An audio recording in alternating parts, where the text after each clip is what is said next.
rice with beans, fried rice, pilau, rice with meat. Everyone loves rice. Rice is a priority and strategic crop adapted to the marshlands of Rwanda.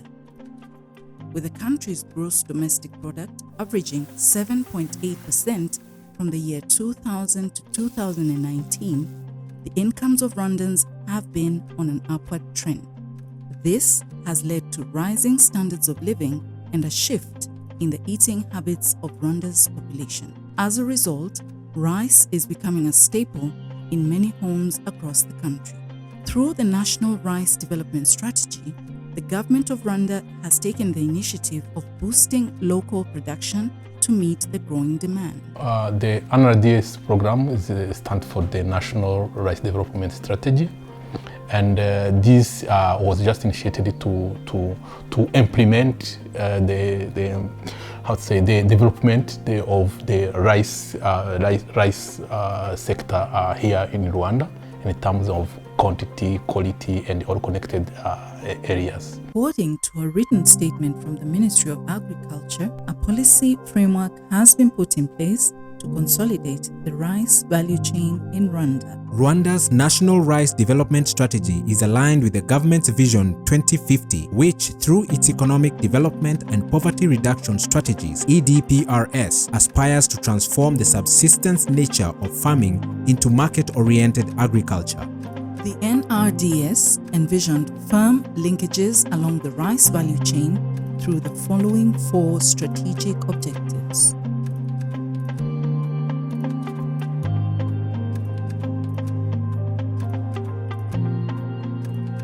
The rice sector in Rwanda is focusing on about four main objectives. And the first one is to increase the rice production and productivity. The second one was to improve the quality of local rice to make it more competitive, and especially on the local market. To make it competitive, we had to work on the quality. The third one was to improve the value chain of rice. When you talk about the value chain, is from the research up to the last consumer on the dishes, and also to make that chain resilient to the effects of the climate change. And now in the second phase, you have also to take into account the impact of the COVID-19. And the last, not the least one, is to increase the private sector participation by investing in the rice industry. These strategic objectives are in accordance with the government's program for sustainable transformation through agriculture, which is deemed to be the vehicle for investments in Rwanda's Comprehensive Africa Agriculture Development Program, CAADP. Rwanda identified 9 key subsectors within its rice sector that required interventions for effective integration of the value chain. These included seed, fertilizer,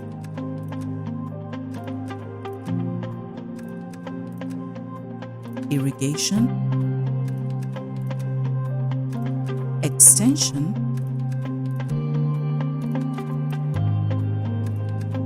mechanization,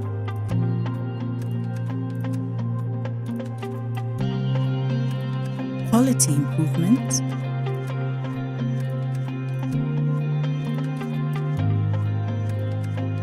access to market,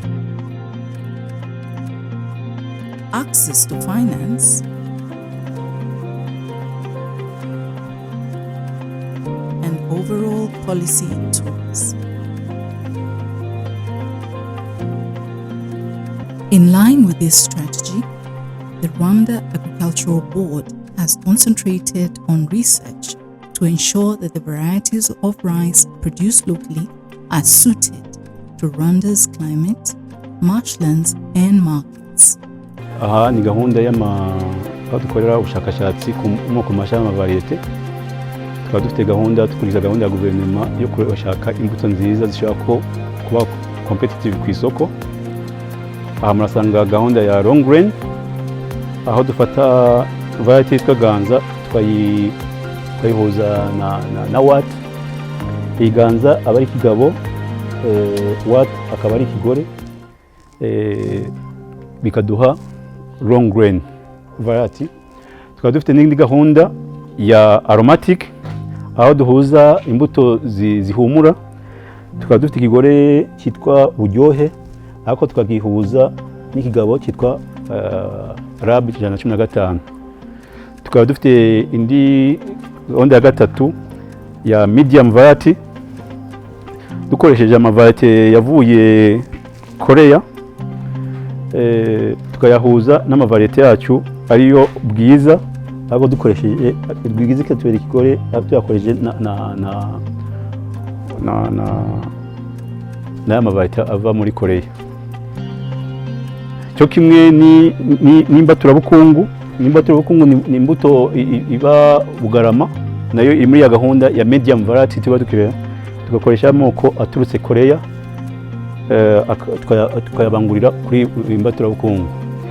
Aho ngaho iyo tumaze kubangurira ikigore n'ikigabo tubona ibyo twita F1. Noneho iyo bivuye kuri F1 iyo mubona aha ngaha F2, banga muri F2 bikajya muri A3, F4, F5, S6, F7. Iyo bigeze kuri F7 o S6, F6 tuhita tubyimura bikajya mu mirima. Ubushakashatsi bwabanje mbere tukaba tugeze kuri level yaho utangiye kubyereka abahinzi. Research nyuma y'intambara, research yongeye gutangira muri 2000 nibwo twatangiye ku introducinga new varieties dukoranye n'ikigo cya Afterrise. Noneho 2003 tutanga kuririzinga n'izindi mbuto, ariko gahunda yagize imbaraga cyane mu 2010 aho twabashije kuririzinga more than 10 varieties mu bufatanye na Afterrise na IRI. Ubu ngubu from 2010 to 20 naho hari amavariety menshi arimo ziriya za buryohe mwabonye nazo zabaye released, ziri guhingwa mu bahinzi kandi ziko zitatanga umusaruro urenga toni 7-8 mu bahinzi. Izo gahunda zose uba ko ari chaîne y'imyaka 20. So far tumaze kuririzinga amavariety arenga 20 ari mu bahinzi. We meet a rice cooperative based in Gisagara district in Rwanda's southern province that is involved in seed multiplication. Labu ifite ubutubuzi hano mu gishanga cya Kiri ku buryo natwe koperative twabaye abatubuzi b'imbuto, ndetse ubu tugeze ku rwego rwo gutuburira andi makoperative. After solving the challenge of quality seed, the ministry embarked on developing the marshlands on which farmers could produce rice. Where you see around 2,000. The paddy fields you had here in Rwanda was about 2,500 hectares roughly. But when you take now, as by 2020, now we are about 15,000. It means almost 5 times the paddy fields you had in Rwanda. Ariko icyo nashimiraga leta y'u Rwanda nuko yafashe igihe binyujije muri Minagri ibishanga twari dufite hirya no hino mu gihugu bitunganywa ku buryo amazi ageramo neza mu bishanga, noneho bikaba byiteguye kwakira ikiriya gihingwa cy'umuceri. Twumva hashyirwa imbaraga mu gutunganya ibishanga byose ku buryo ubuso buhingwa bwiyongera. Cyaba ari igishanga muri gitereye aho ngaho gucyo gusa nk'ibindi bishanga bitari bitunganyije, ariko leta ifata gahunda yo kugitunganya kugira ngo gihingwemo umuceri, kuko mbere cyahingwagamo ibijumba, ibintu biri aho ngaho, imyungu mu kajagari. Ariko noneho habayeho gahunda yo kugitunganya, ni nayo mpamvu nyine hubatswe amapompe kubera ko umuceri ukunda amazi. Byari ngombwa yuko hubakwa aya mapompe, hubakwa mbere ibikorwa remezo bihamye mu gishanga kugira ngo habe uburyo bwo gushyiramo amazi kandi habe n'uburyo bwo kuyavanamo bitagize icyo bitwara. Kandi iyo tubirebye tubona umuhinzi aribwo ari mu nyungu, kuko igihingwa cy'umuceri ntaho gihuriye no guhingamo imyungu cyangwa ibijumba n'indi myaka isanzwe. With the marshlands ready for cultivation, smallholder farmers were motivated to try rice farming. The government formulated a policy that encouraged them to form cooperatives so as to achieve economies of scale. In Rwanda, the rice production, even other commodities production, is relying much on smallholder farmers. The best way to invest and to make them productive is to put them together, either in groups, in associations. In Rwanda, we opted for cooperatives because a cooperative in Rwanda is one of the key policies here in Rwanda we are implementing, and we have a specialized agency in charge of promotion of cooperatives. Mbere igishanga tugihinga uburyo budasobanutse, tweza ya toni imwe, umuhinzi nta mafaranga yabonaga ahagije ko n'igiciro cyari hasi. Guhera 2015 kugeza 2017 igiciro cyari kuri 260, ariko ubu ngubu turi kuri 310 ku kiro kimwe. Rero ayo mafaranga ni menshi cyane ku muhinzi w'umuceri. Mbere ntiwari kubona umuhinzi ufite moto, twatangiye kubona n'abagura imodoka, ariko icyo gihe nta muhinzi wagombaga kugura imodoka kubera ko ubuhinzi bwari hasi cyane, nta n'ubumenyi dufite. Twaba twaratangiye mu mwaka wa 2003, dutangirira mu by'ukuri ku buso butoya kuri hegitari 55. Icyo gihe twari dufite abanyamuryango 500. Umugabane icyo gihe twatangiriye ku mugabane ungana n'ibihumbi 3730. Iterambere ryakomeje kuza aho igihe cyageze tubona ari ngombwa ko mu by'ukuri ubuhinzi bw'umuceri bwonyine ntacyo bushobora kutugezaho, kubera ko igihe cyarageze biba ngombwa ko mu by'ukuri duhura n'ibiza by'uburwayi bw'umuceri mu mwaka wa 2015. Icyo gihe dutekereza ko ubuhinzi bw'umuceri bwonyine ntacyo bwatugezaho. Dutekereza rero kwishingira hoteli yitwa Nende Hoteli. Iyi hoteli turayishinga mu mwaka wa 2018. Uyu munsi irakora neza kandi mu by'ukuri tubona abakiriya. And those cooperatives are always linked to the milling service operated by private sector, by private operators, and those are linked also to the market. Even women farmers were not left behind. Koperative yacu rwose iduha amahugurwa ku badamu, bakaduha amahugurwa yo kutabaho twigunze, bakatwigisha n'imishinga. Tugira n'amatsinda y'abadamu akorera muri koperative.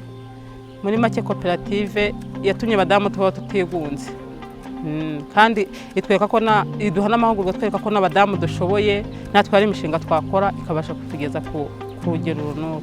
In order for the paddy rice to get to the consumer, it required to be milled. The existing milling infrastructure was substandard and produced low-quality rice. The government, therefore, resolved to privatize rice mills to improve the quality and competitiveness of local rice in the Rwandan market. When you take before 1994, before the genocide against the Tutsi in Rwanda, the rice sector was mainly driven by the government, almost 100%, because the government was in charge of research. First of all, it's the mandate of the government to develop all the rice, the paddy fields around the country, to supply, if I can say, all the fertilizers, seeds, mechanization, equipments, to train cooperative, to build the rice mills, even to operate the rice mills, even if it's a business, and up to marketing of the rice. All this was the government business. And up to 1994, we had in the country about 4 rice mills. And since the 2012, with the NRDS 1, all the rice mills, first of all, have been privatized. Twakoreshaga imashini ntoya zitujuje ubuziranenge, yatonoraga ibiro 800 mu isaha. Ubu aho leta yacu y'ubumwe imaze kudukangurira ko tugomba gushaka inganda zigezweho kugira ngo dukompetitinge n'indi miceri ituruka hanze, twongere capacity, dushaka imashini zigezweho, twagura n'inyubako tuzijyana mu cyanya cyagenewe inganda. Mbere aho twakoreraga kuri iyo mashini ntoya twakoreraga hagati mu ngo mu baturage, bikaduteza ibibazo n'abaturanyi. Twahereye kuri aka kamashini akamubona kakoreshwaga mu buryo wayoraga umuceri hasi ukawusukamo hejuru,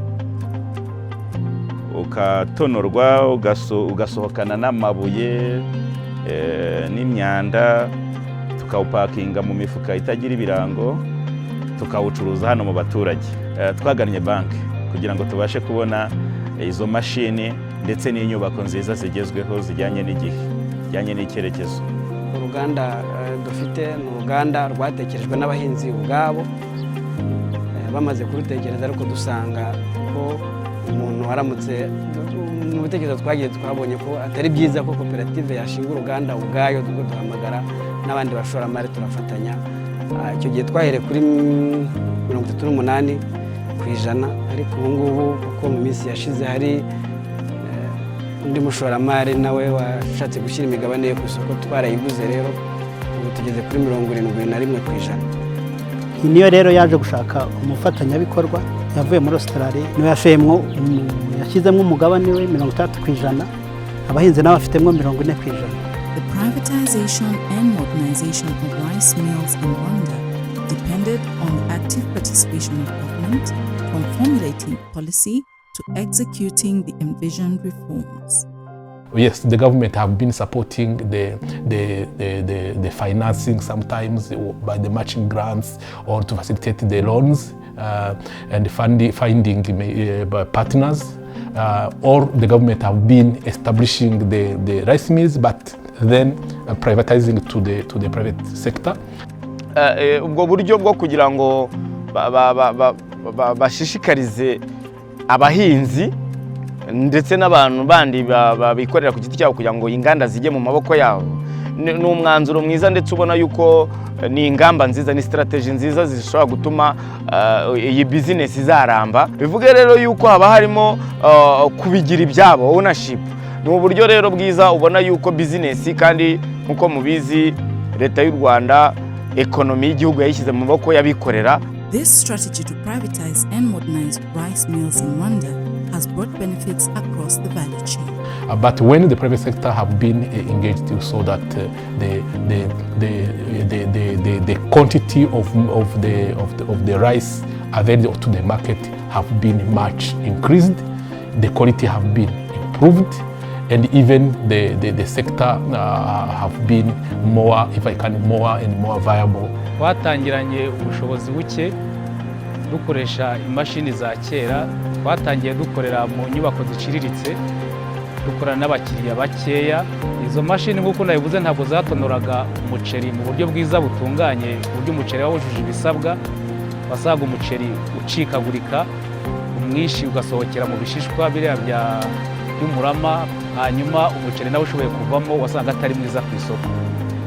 Ugasanga nk'umukozi yafashe igihe yiriwe atora mutubuye, ariko amabuye ntiyari kuyamaramo. Tujya nijoro twaryagamo amabuye, umukozi yabaga atawunogeje waryagamo amabuye.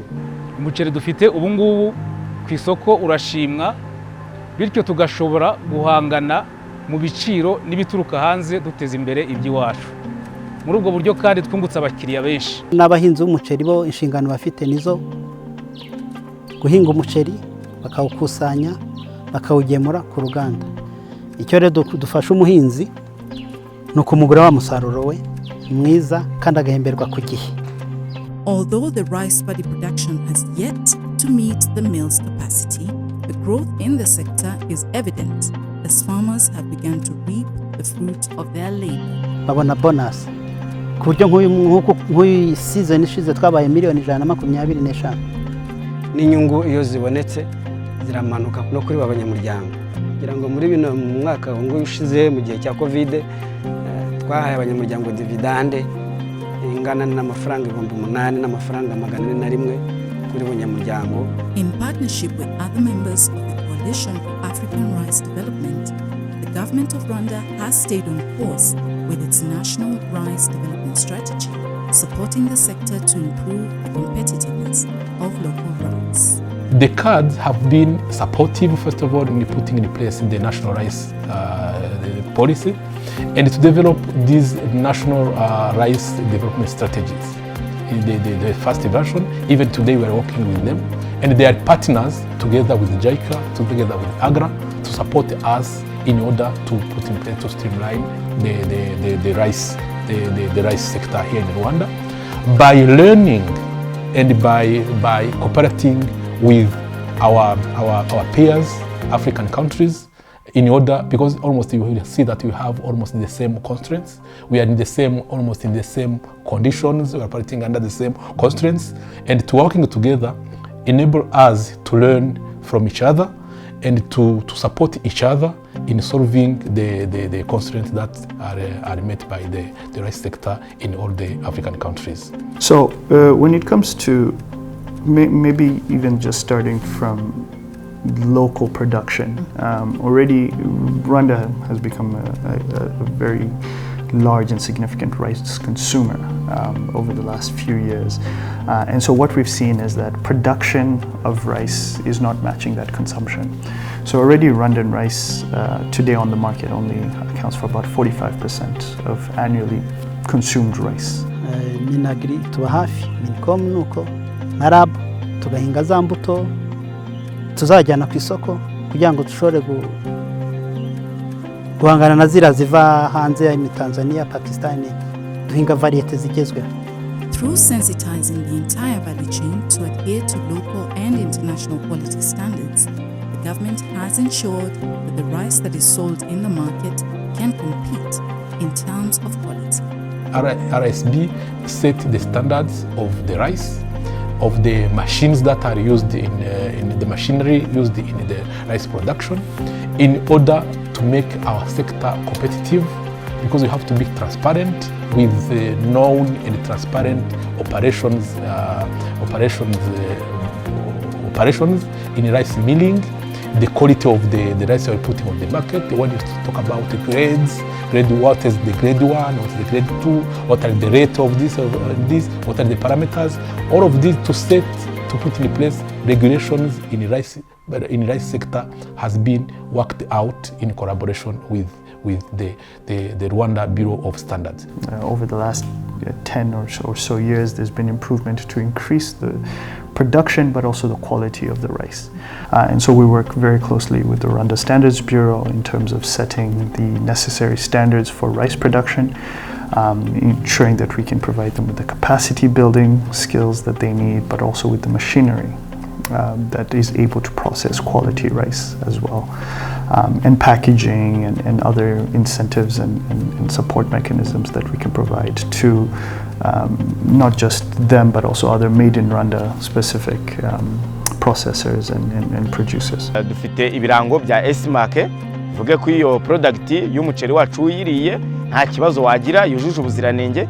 Se tukagira n'ikindi kirango cya HACCP nacyo kidufasha cyerekana ababizi, cyebereka ukuntu umuceri kuva ku murima, kuva kuri koperative kugera mu ruganda, iyo nzira yose ugeze ku isoko uri controle, kandi izo nzira ziranogejwe kugira ngo umuntu arye ibyo kurya byizewe bitamugiraho ingaruka. When it comes to the competitiveness or the quality in relation to those rice that are imported, what we found is that it's increasingly becoming just as competitive or just as demanded on the market. As efforts are made to change the mindset of Rwandans about consuming local rice. Karite y'umuceri yarahindutse kuko abayobozi bacu bita ku muceri baha abakiriya, barawitaho cyane kubera yuko iyo tubonye hari ikitagenda neza turababwira, nabo bagasubira inyuma bagakurikirana mu bishanga bakabwira abagoronome, umuceri bakawitaho isaha ku isaha, umunota ku wundi, kugeza ugeze muri aya maduka ucururizwamo, natwe twawuha ba bakiriya bacu bakavuga bati noneho byarahindutse nta kibazo tukigira. Ngiye nkurikije aho nkorera mbona umuceri w'umunyarwanda cyane cyane yo muri Raki urakunzwe cyane. Icyo mbona gituma umuceri wo muri Raki ukundwa cya mbere ni umunyarwanda, uri ku giciro kitari hejuru cyane, kimeze neza, ikindi kandi ni mwiza, ubusa neza, nta myanda ibamo kandi ugira icyanga. Ikindi mbona abakiriya bawukundira uba uri mu nzu zitandukanye uko packaging, ibiro 5 ushaka ibiro 5 aribona bifunze neza, hari abantu bakunda ibintu bifunze neza, ibiro 10 ugasanga nyine barawukunze cyane. Mbese niba ufunguye nk'umufuka uri gucuruza uha abakiriya, ushobora kurangiza imifuka 5 ucuruza uha abaturage, uriya uva hanze umufuka umwe utarawurangiza. Bakunda iyi kigori cyane, iyi kigori barayikunda. The challenge of course comes down to price of the Rwandan rice vis-a-vis imported rice. For instance, rice within the region is traded really with no additional barriers, whether those are tariffs or non-tariff barriers. And so we find there's a lot of competition with rice from the EAC. Rice from further fields tends to become a bit more pricey and has a very specific market segment. There is hope of capturing the domestic rice market with a variety of choices to make mealtimes a happy time for all Rwandans. Ubundi ngewe umuceri nkunda cyane n'uturuka mu Rwanda, kubera yuko rwose si no kuvuga ngo ni iby'iwacu, ariko ku mwimerere uba ufite umwimerere ukarya ukumva icyanga kirahari, yewe n'isuku ufite n'isuku, kandi pe hari n'igihe tuba dushakira mu kubyimba cyangwa gutubuka. Nkanjye nakubwiye ko mfite abana, dushaka igitubuka abana bagahaga. Uba ari umuceri usobanutse, uryoshye, ubyimba, uhumura, mbese turawurya tukumva turishimye. Bayitetse mu bwoko bwa pilau, uhinduye ibara, ihumura neza, iraryoshye cyane. Ufite icyanga kinatandukanye n'iyindi, niyo mpamvu kenshi niwo nkunda gukoresha kwiyakiriza, haba mu masaha y'akazi, kuri pause cyangwa no mu rugo akenshi. Ikintu cya mbere gituma nkuhitamo, icya mbere ni uko ari umuceri nyarwanda kandi tugomba guteza iby'iwacu imbere. Asanzwe abizi.